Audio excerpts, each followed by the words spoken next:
Hi, this is Wendy, and we're here with Bill Spoutoff again. You have got a lot of response from your video on YouTube.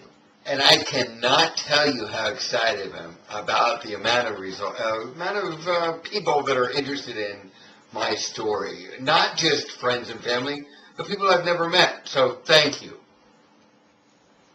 So the feedback that we got, people wanted more information. So we've decided to do a series. Why don't you tell us what you envision for that? Well, basically, I would like to actually break it into segments. But the first area I'd like to go into is the physical ramifications of a stroke or major head trauma. And so we're going to talk about that briefly, and then you're actually going to you're going to come with us to the gym and actually watch me try to perform, in some cases, some of the things that I do on a daily basis. So just briefly tell us, like, what your physical limitations are. Well, my right side, I have very limited feeling, both in my arm and leg. Obviously, I am walking and talking, but there are times when I'm not really aware of where it is in space and time, and so I've had some, I can now say, humorous situations. One was on a dance floor about a year ago where my arm was off doing its own dance over here, and I didn't know it was having its own little party over there until the boyfriend of a very upset girl came up to tell me that he needed to talk to me. Not my arm, he needed to talk to my whole body off the dance floor. Turned out I was bumping into them in a way that was not necessarily 100% appropriate. Okay, well, we're going to follow you to your physical therapy appointment and see how that goes for you. Okay. I look forward to it.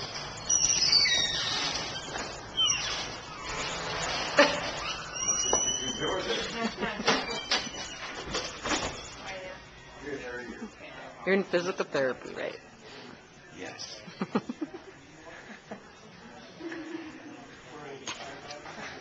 they're going to put me on the machine over here for 15 minutes. I won't tape the whole thing, I promise. It's going to be painful if you do. For you.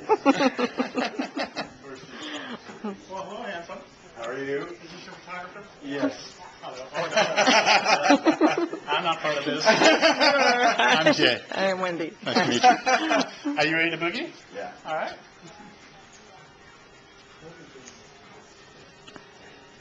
You called to make sure it's okay. Yes.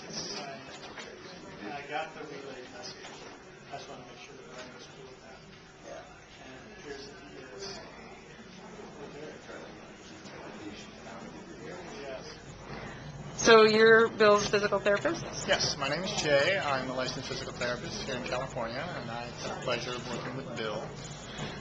Bill came to me because he suffered a left CVA resulting in right hemiparesis, which basically means he had a stroke and it affected his right side.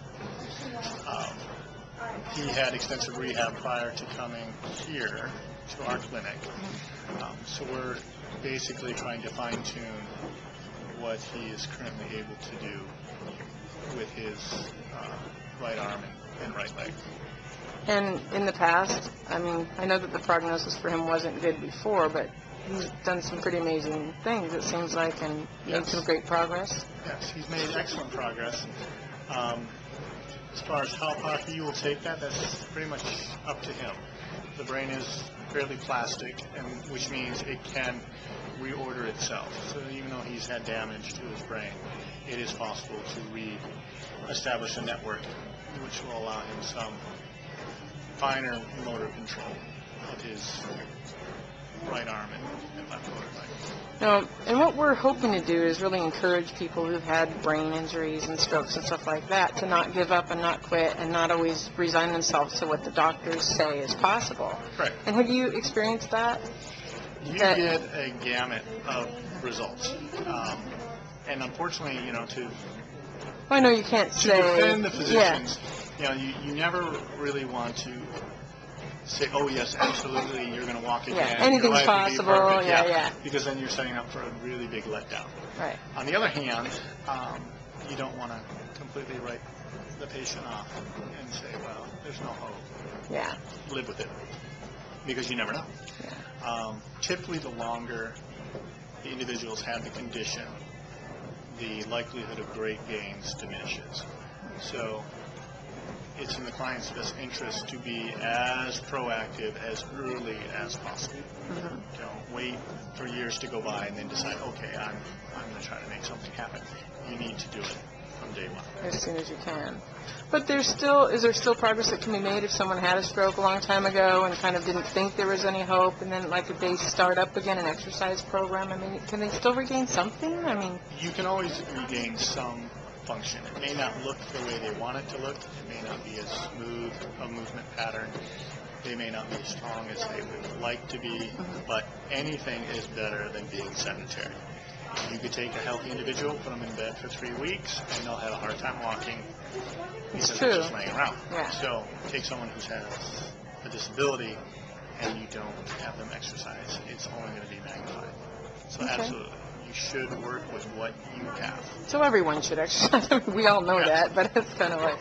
Well, and to basically force yourself to use what you're trying to regain, it's easy, especially for those that have a stroke, to want to defer to their stronger side and basically abandon or neglect their involved side.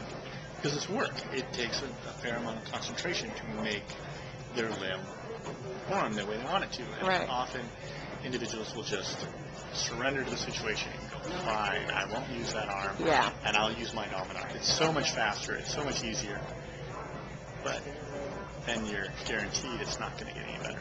Got So it. you have to at least set aside some time where you're forcing yourself to use the limb.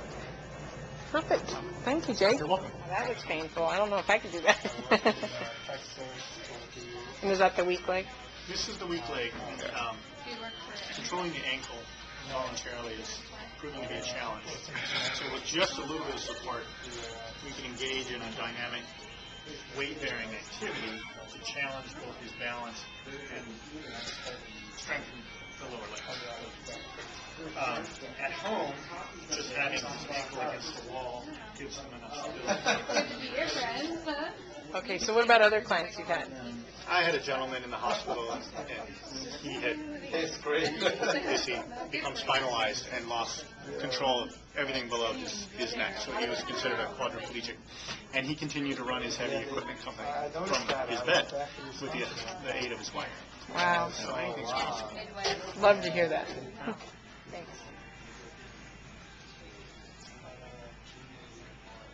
Last set, Bill. You can do it. Don't throw anything at me. Greece, Spain, Italy, Germany. Now when you say you kicked your butt, I know why. This unfortunately doesn't challenge his dynamic balance, and so that's why we do it later. You got 5 seconds. And back up. Bottom against the door. There you go. Yeah, that's right. And then back down. There you go.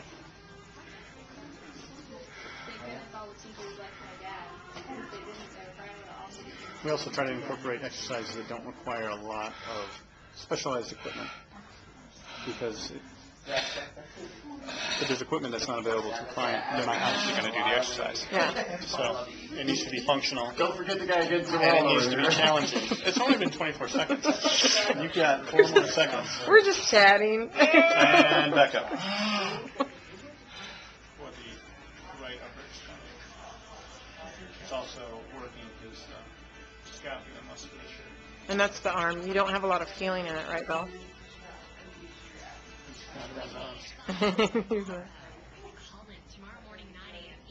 Looking good.